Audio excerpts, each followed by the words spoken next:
시간에 배웠던 것부터 또 복습을 해봅시다. 재현이가 이건 기억을 잘하던데, 재현아, 우리 지난 시간에 뭐 배웠었나요? 우리가 그 이집트 맞아, 이집트에 대해서 배웠어요. 뭐였더라? 중앙국 중앙국 아니고 고왕국이었잖아요. 고왕국인데 뭐였더라? 기억이 잘 안 나요? 조금만 보면 바로 탁 튀어나올 것 딱 같아. 튀어나올 것 같아? 네, 서연이한테 한번 물어볼게요. 뭐 배웠었나요, 우리 지난 시간에? 파라오는 남매끼리 결혼했어요. 네, 맞아요. 그쵸? 네, 남매끼리 왜 결혼하게 됐어요? 파라오의 피가 다른 피 섞이지 않게 그쵸? 왜 섞이면 안 돼요? 신성한 피라서. 그쵸? 예, 파라오가 신성을 신의 아들이다, 태양신의 아들이다 하면서 파라오가 신성을 갖고 있다라고 주장하기 시작했죠. 그쵸? 예, 그 결과 남매끼리 결혼하게 되는 결과를 불러일으키게 됐고, 그게 유전병으로 이어지는 결과가 났다라는 얘기가 나왔었어요. 그쵸? 아, 그거 말고 또 재현이 뭐 배웠었나요? 뭐지? 이 파라오가 왜 신의 아들이라고 했냐면요. 네. 이게 제사장이 있어가지고 그 신을 대신하는 사람이 있었기 때문에 대신하는 사람이 아닌 좀 더 큰 존재로 아들이라고 했고요. 또 그 전에 또 이집트를 통일한 그 왕 누구더라? 니은으로 시작하는 메네스. 메네스 네. 그 사람이 이제 이집트를 통일하고 나서 이제 이집트 그때 두 개로 그 상이집트 하이집트가 두 개로 쪼개졌었는데 이제 그 왕관을 하얀 왕관에다가 코브라 모양 해가지고 이제 통일시키는 그 장면이 네, 있었어요. 맞아요. 예, 쪼개진 건 아니고 각자가 이렇게 번성했던 거죠. 그쵸? 그거를 하나로 만들고 하얀 왕관. 그 얘기 나왔었죠. 그쵸? 그리고 마지막 하나 또 뭐 있었나요?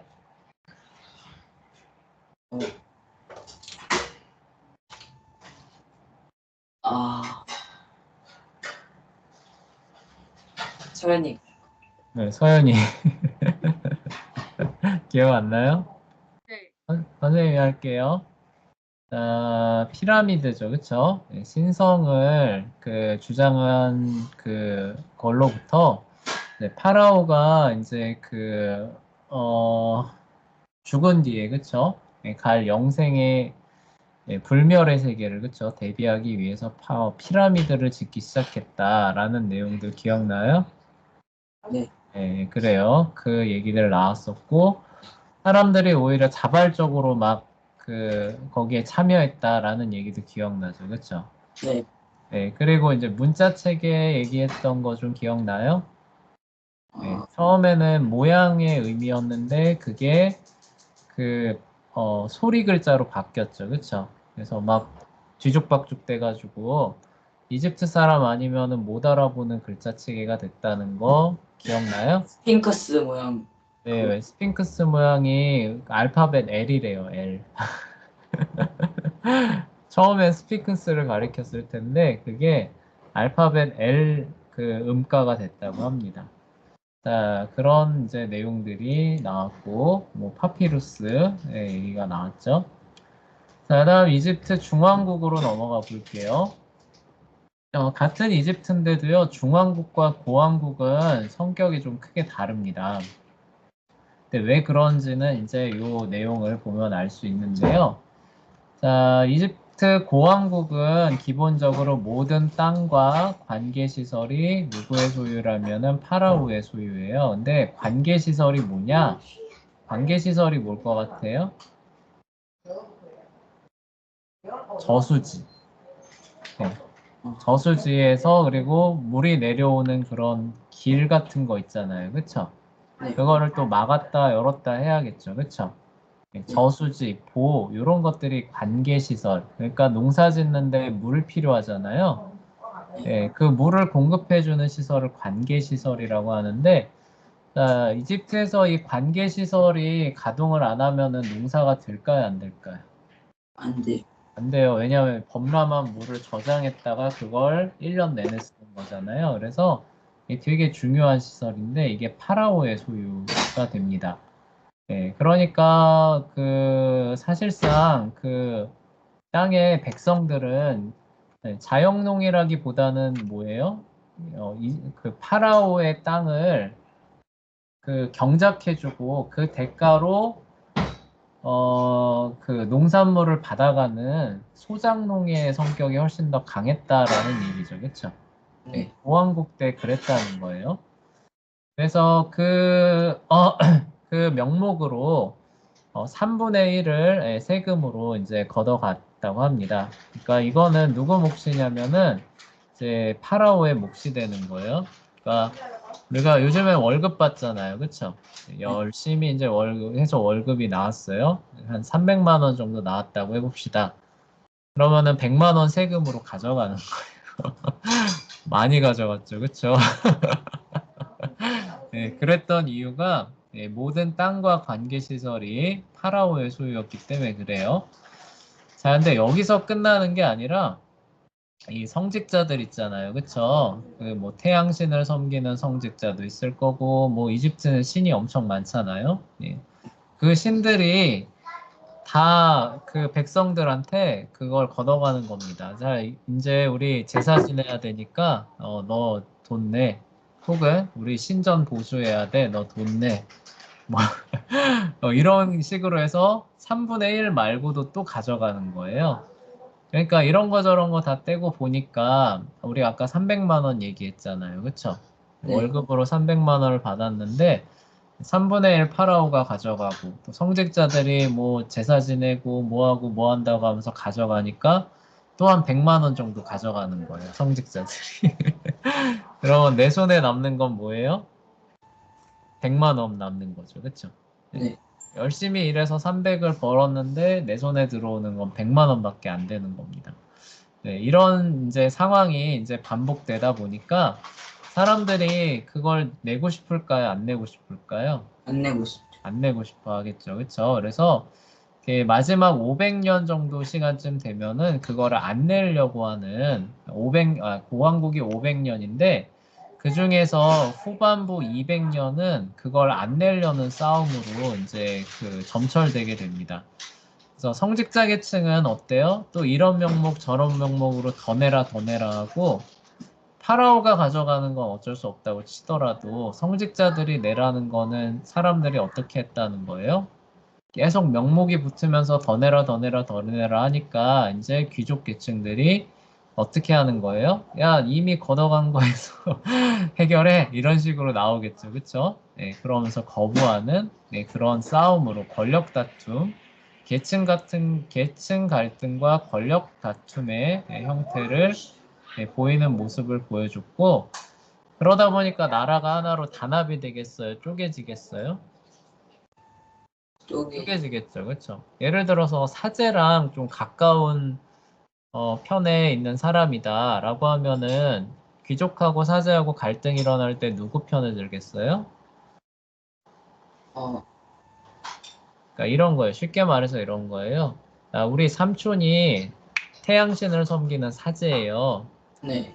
네. 그런데 그래서 이렇게 걷어가지고 거길 통해서 우리한테도 조금씩 나눠주고 그랬는데 그 귀족들한테 세금 좀 더 내라라고 하니까 귀족이 거부해요. 자, 그러면 그런 사람들은 귀족 편을 들까요? 사제 편을 들까요? 사제 편 들겠죠. 그렇죠? 네, 근데 우리 아빠가 귀족이에요. 더 내라 그래요. 자, 그러면은 그 사람은 사제 편을 들까요? 귀족 편을 들까요? 어, 귀족 편 들겠죠. 그렇죠? 네, 타락하고 부패한 그 사제들 신을 섬기는 거는 관심도 없고 그걸 빌미로 이렇게 백성들 뜯어먹는 거로 네 그렇죠 뜯어먹는 거에만 관심 있네 막 이렇게 될 거 아니에요. 이렇게 서로가 서로를 미워하고 이제 하다 보니까 국력이 갈수록 쇠약해지게 되고요. 결국에는 그런 사람들끼리 이제 어떻게 되냐면 이제 쫙 다 쪼개지기 시작합니다. 그래서 크게 한 세 개의 세력으로 이제 분열이 일어나게 돼요. 고왕국의 이제 이게 마지막이 되는 거예요. 아카드 제국 같은 경우는 하나의 제국이었는데 이제 완전히 그 분할돼가지고 도시국가 형태로 돌아가잖아요. 그쵸? 기억나요? 네. 네. 근데 이집트는 어떻게 됐냐면은 이렇게 이제 마지막으로 이제 갔을 때 이제 이렇게 쪼개지기 시작하는 거예요. 근데 쪼개지기 시작해서도 얘네들도 그걸 하나로 뭉쳐야 되고 그 통합해야 되겠는지 서로 어떻게 되는 거예요?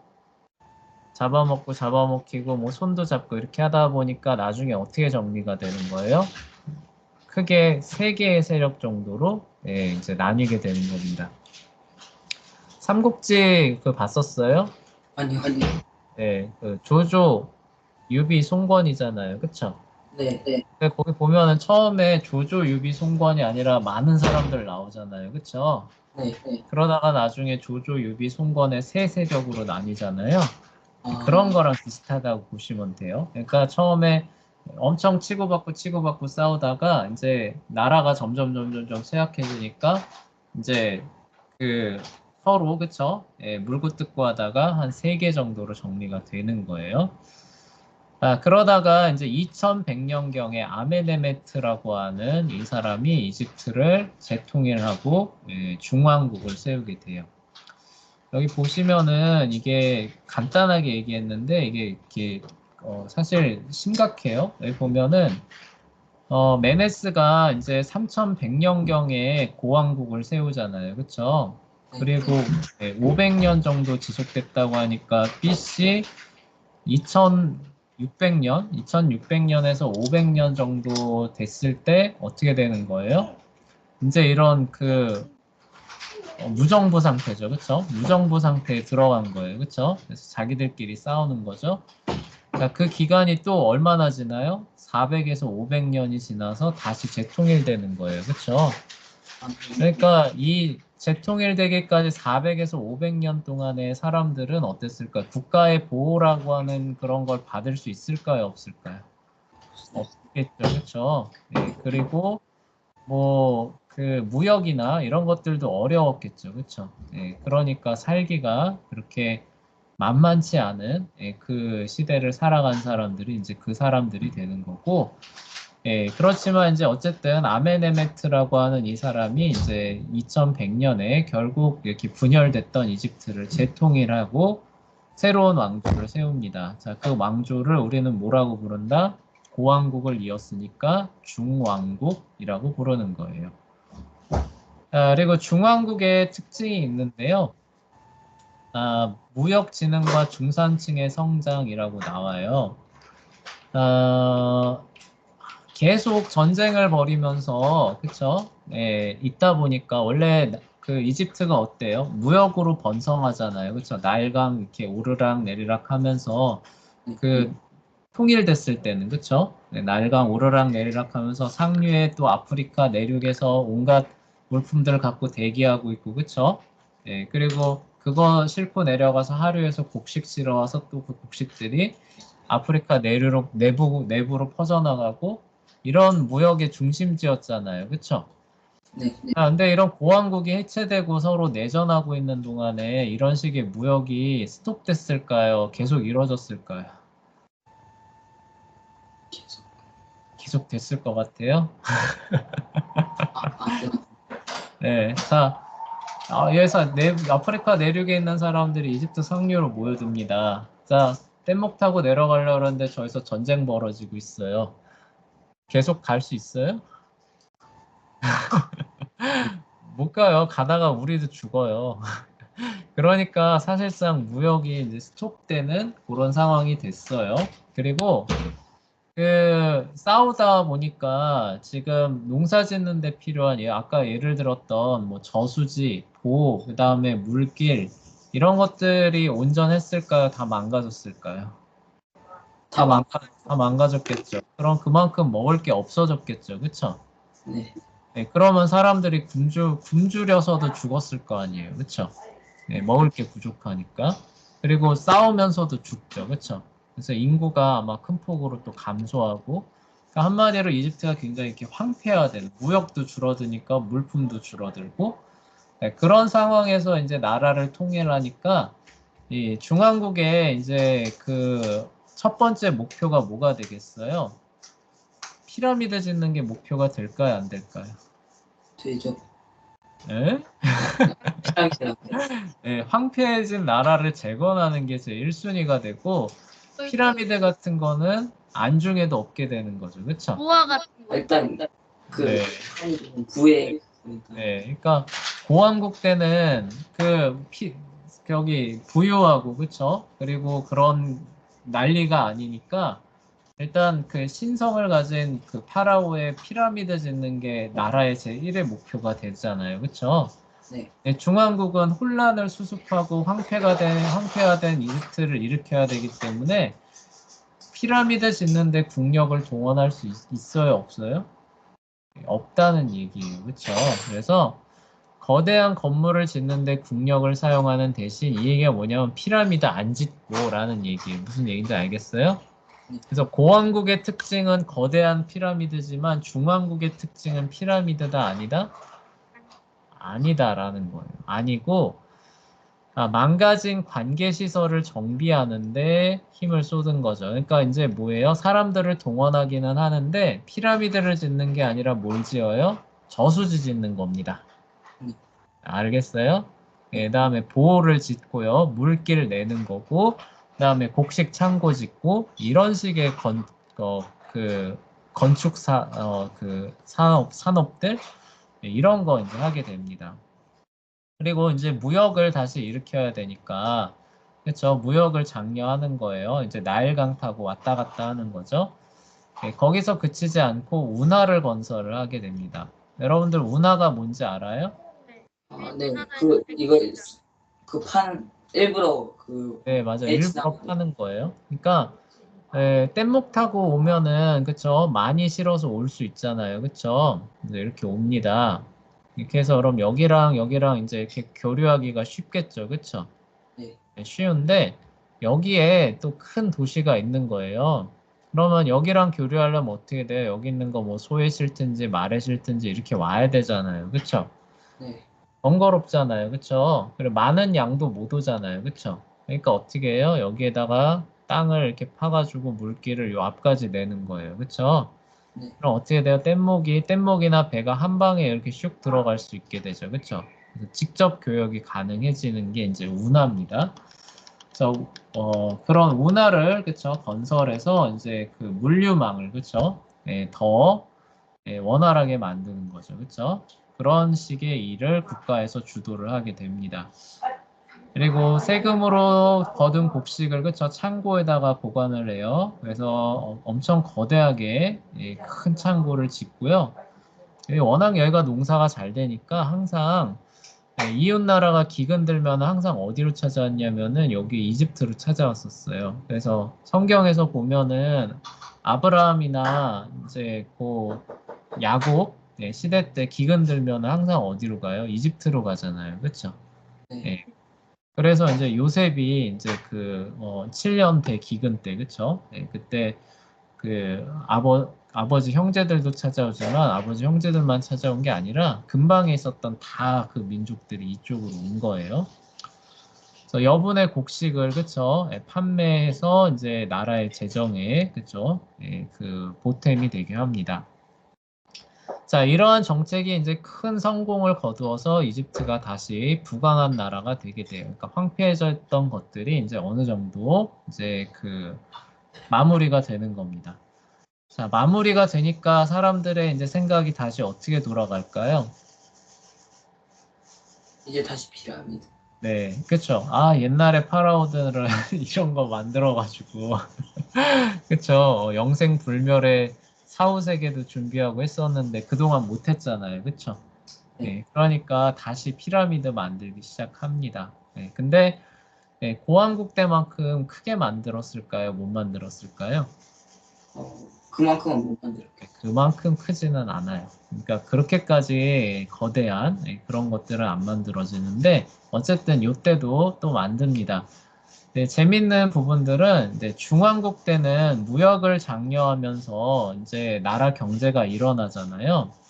네, 그러다 보니까 이제 중산층이라고 하는 사람들이 생겨요.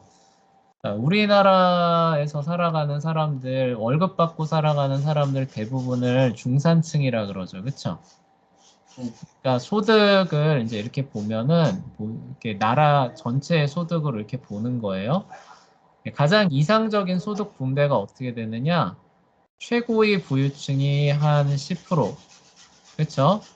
그 다음에 아무것도 없는 극빈자층이 10%, 네, 그리고 나머지 80%는 어떻게 하는 거예요? 일반적인, 그쵸? 아까 선생님 월급 300 얘기했잖아요. 그쵸? 네, 그 정도로, 경제, 나라의 부가 분배되면은 가장 이상적인 상태로 보는데, 네, 그런 중산층이 요 무역의 결과로 이제 생겨나게 됩니다. 그러다 보니까 이 사람들은 좀 먹고 살만해지잖아요. 그쵸? 네. 그러니까 이 사람들도 파라오 흉내를 내기 시작해서 사막에 피라미드를 짓기 시작합니다. 이런 특징들이 나타나요. 근데 이거는 네, 클까요, 작을까요? 엄청 작아요. 그렇죠? 네, 작고 소박하지만 이 사람들도 사막에 네, 사막에 요만한 피라미드들을 만들기 시작하는 모습이 나타나는 게 이제 네, 사람들이에요. 네, 뭐라고요? 그러면 혹시 네, 이만한 게 영생이라면요. 네, 이만한 건 한 몇 년 더 사나요? 모르겠어요. 그거는 선생님이 고대 이집트 사람이 아니라서 모르겠는데, 하여간 그랬어요. 요게 근데 우리나라도 비슷해요. 원래 우리나라 명절 되면 조상 제사 지내잖아요. 그쵸? 예, 조상 제사 지내는 게 원래 극소수의 양반층들이나 하던 문화였어요. 예. 근데 우리나라가 이제 1900년대로 들어오면서 이렇게 잘 사는 사람들이 이제 나오기 시작하면서 네, 사람들이 이제 양반 행세를 하기 시작합니다. 그래서 이제 양반들이 어때요? 갑자기 막 늘어나죠. 그쵸? 네, 그러니까 제사 안 지내는 집안은 뭐예요? 쌍놈 집안이 되는 거예요. 무슨 얘기인지 알겠어요? 네. 그래서 갑자기 없던 족보도 만들어내고 막 그러니까 지내지 않았던 제사도 갑자기 막 지내면서 마치 오랫동안 제사를 지내온 것처럼 그런 모습들 많이 보였거든요. 똑같은 거예요. 그러니까 옛날에는 파라오만 했었던 거지만 이제는 중왕국이 그렇게 해서 나라 경제가 재건되고 살기 좋아지니까 그리고 예전보다 그쵸? 예전에 없었던 좀 이렇게 거대한 부유층들이 나오는 거죠. 그러니까 이 사람들이 파라오 흉내를 내서 이제 이렇게 또 조그만한 피라미드도 짓고 요랬다라는 얘기예요. 그리고 우리가 성경에서 물론 연대가 아직 이집트 연대가 확정된 건 아니라서 조금 조심스럽기는 한데 표준적인 연대로 얘기를 했을 때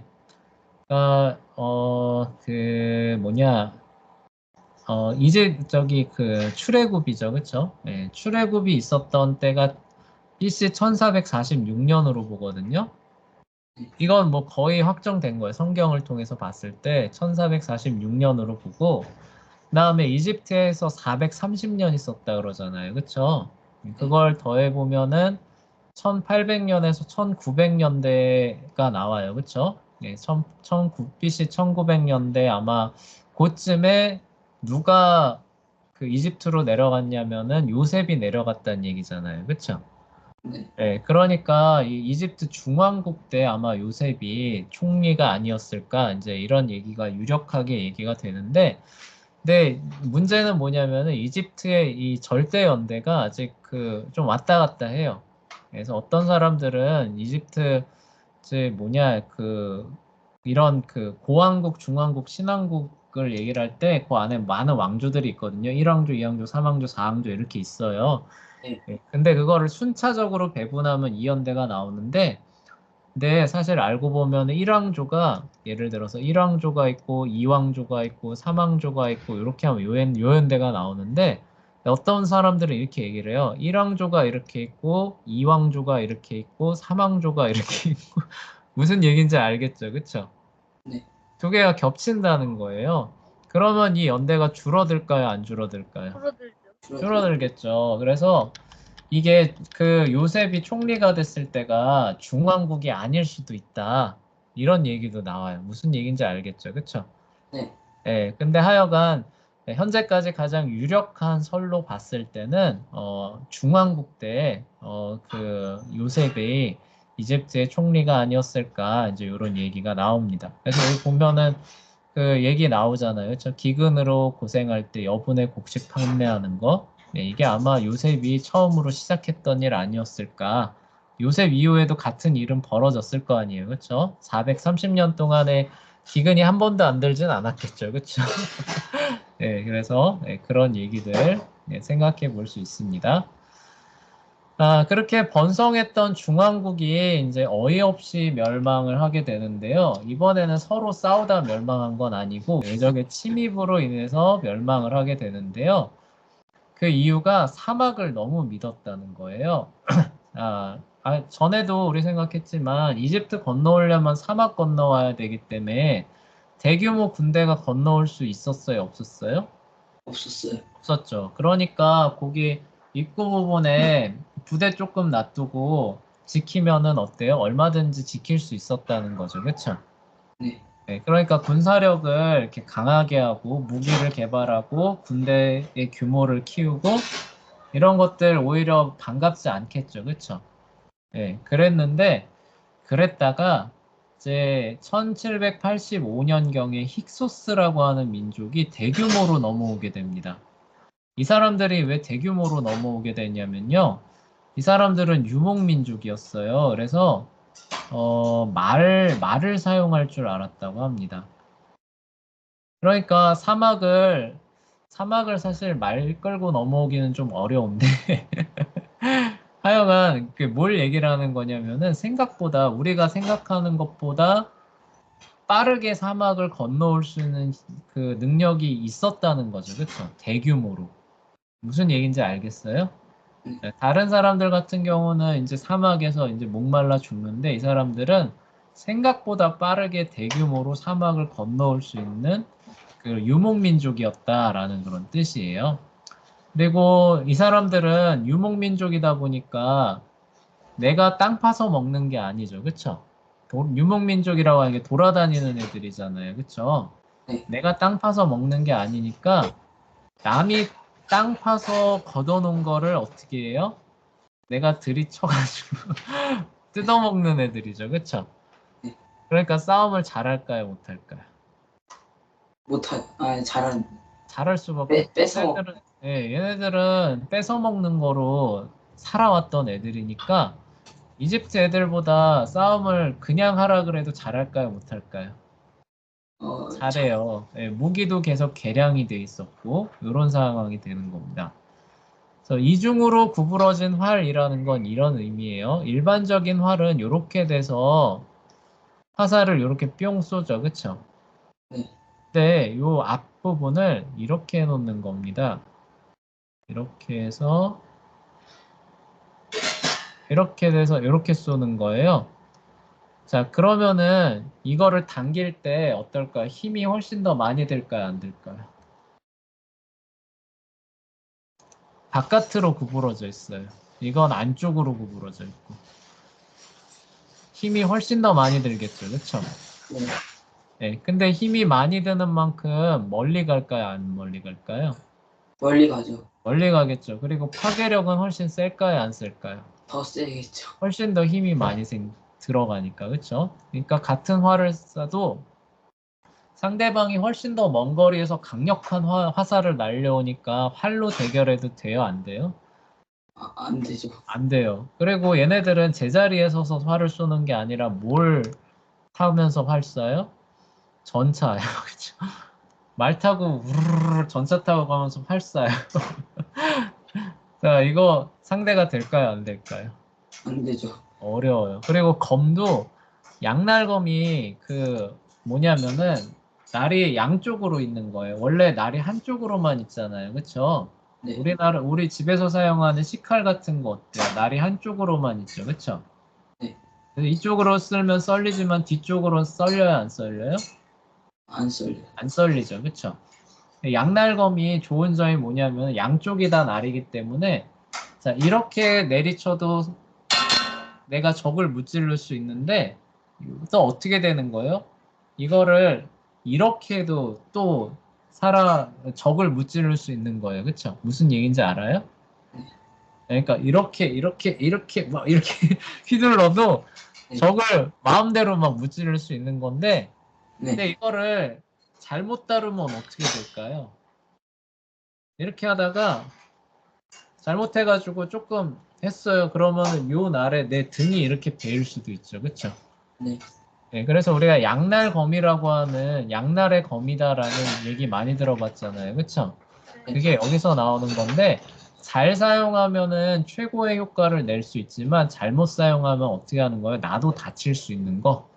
이게 이제 그 대명사가 되는 겁니다. 근데 이 양날의 검을 사용해서 그 근접전을 펼치는 거죠. 그러면은 이 사람들은 얼마나 많이 싸워봤다는 얘기예요. 그쵸? 그리고 한쪽 날만 있는 칼로 이 사람들을 막으면 막을 수 있을까요? 없을까요?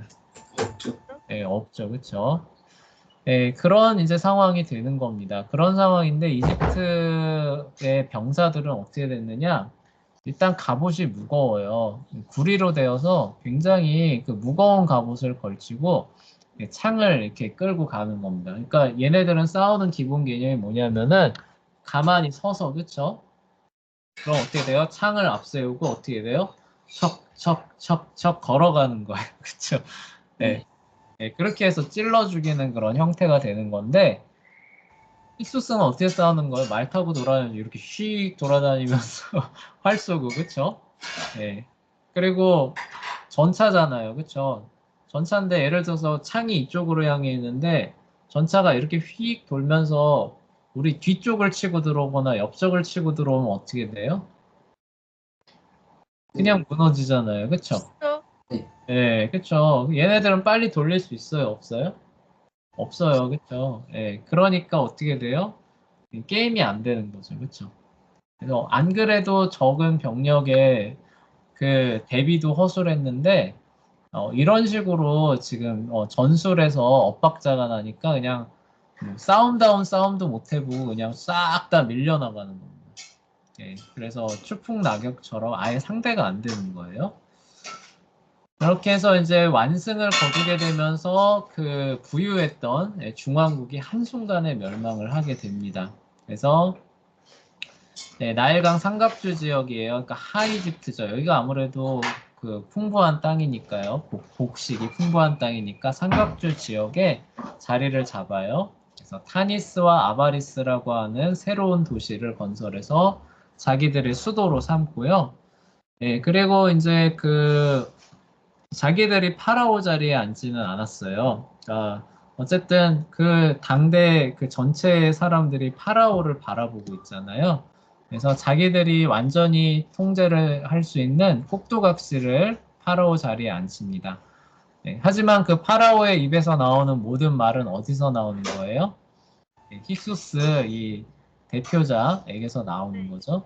그렇게 해서 이제 그 한 200년이죠, 그렇죠? 한 200년 가까이를 다스리는 힉소스 왕국이 이제 형성이 돼요. 중왕국 때에 이제 일어난 일이 되고요. 1580년경에 아모세 1세가 이제 이집트 사람들을 모아서 힉소스 민족들을 축출하기 시작합니다. 그래서 그때까지 힉소스의 시대가 열리게 되는 거예요. 마치 우리나라가 그 일제시대 겪었잖아요. 그쵸? 그런 느낌이라고 보시면 돼요. 자, 힉소스 민족은 이집트에 새로운 무기 체계를 전수해 주게 되죠. 그쵸? 자신들의 어쨌든 다스리니까 자신들의 문화가 퍼져 나갈 거 아니에요. 근데 훨씬 더 우수하죠. 그쵸? 군사적인 측면에서는. 그래서 전차나 뭐 활 이런 것들, 개량된 활 이런 것들 전수해 주는 겁니다. 그리고 그 글자책이 엄청나게 복잡했잖아요. 그쵸? 네, 그런 것도 좀 단순화했다고 해요. 근데 단순화해서 그 정도라고 합니다. 그러니까 그 전에는 얼마나 복잡했다는 얘기인지 네, 좀 가늠하기는 어려워요. 그다음에 수학 체계도 엄청나게 복잡했는데 단순화했다고 해요. 그러니까 이 사람들은 유목민족으로 막 이렇게 돌아다니다 보니까 사람들이 어때요? 단순하고 실용적인 거죠. 그렇죠? 네, 거기에 뭐 이집트 사람들의 어떤 그 종교적인 미학 이런 것들 들어가 있는 거 어떤 거예요? 아무 의미 없는 거예요. 그렇죠? 사용하기 편한 거. 네, 그리고 실용적인 거 이렇게 해서 단순화해 버립니다. 예, 그리고 방직물의 거래를 활성화하고요. 그리고 예술가들이 금이나 보석 같은 재료를 보다 더 자유롭게 사용하게 해주었다고 해요. 이 얘기 뒤집어서 생각하면 뭐냐면요. 금이나 보석 같은 거는 어디에만 써야 된다는 거예요? 종교적 건축물에. 그렇죠? 네. 금을 예를 들어서 우리 집안 장식하는 데 쓴다. 할 수 있어요? 없어요? 어, 예전에는 못 한다는 거예요. 왜요? 금은 곧 누구를 상징해요? 파라오를 상징하잖아요. 네. 아무 데나 못 써요. 무슨 얘기인지 알겠어요? 네, 근데 힉소스 애들은 그런 거에 얼버매일 필요가 있을까요? 없을까요? 없어요. 없죠. 야, 금 가지고 뭐 너 저기 뭐 사자 모양 만들고 싶어? 만들어. 그 뭐 왜 꼭 그거 가지고 이렇게 파라오만 써야 돼? 뭐 그럴 필요 없어. 신경 쓰지 마. 이렇게 해주는 거죠. 그쵸? 네, 그래서 예전에는 종교적인 의미로만 쓰였던 그런 귀금속들, 보석들 이런 것들이 예술 작품에도 사용이 되기 시작했다는 거예요. 그리고 이집트는 일부 다처제예요. 기본적으로 일부 다처제인데 이 힉소스 민족들이 일부 일처제거든요. 예, 지금은 일부 일처제가 당연한 거로 받아들여지죠. 그쵸? 네, 고대에는 일부 다처제가 당연한 거로 받아들여졌어요. 네, 그래서 근데 힉소스라는 사람들이 와서 얘네들은 또 일부 일처제의 관습을 가지고 있었다고 합니다. 그런 사람들이 보기에 일부 다처제의 관습을 보면 어떨까요? 되게 이거는 이게 인간인가 짐승인가 이런 생각들 들 거 아니에요? 그래서 안 된다. 이제부터는 우리가 이집트를 다스리는 한 일부 일처제다. 이렇게 해서 실시를 합니다. 그리고 피라미드와 같은 거대한 종교적 건물 건축을 금지해버립니다. 그러니까 힉소스 사람들이 볼 때는 이런 것들이 의미가 없잖아요. 그쵸? 예, 그러니까 이런 거 왜 하냐? 그러니까 우리로 따지면은 이제 뭐 일제시대가 그렇지는 않았지만 일제시대가 열렸는데 조선 총독부에서 제사 지내지 마라. 그 조상 그 뭐라고 거기에 이렇게 제사를 지내냐? 갑자기 금지 혹은 그렇게 하고 그 뭐냐 그 추석 폐지 막 이런 거를 일방적으로 이제 실시를 한 거예요. 그쵸? 예. 그러다 보니까 이집트 사람들이 어떻게 한 거예요? 반감을 많이 가지는 거죠. 그쵸? 예, 그래서 이 200년 남짓한 기간 동안에 끊임없이 그 기회만 주어지면 반란을 일으켰다고 해요. 그게 바로 이집트의 힉소스 시대가 됩니다. 네, 그리고 연대 설정에 대한 얘기는 이제 아까 선생님이 했던 얘기예요.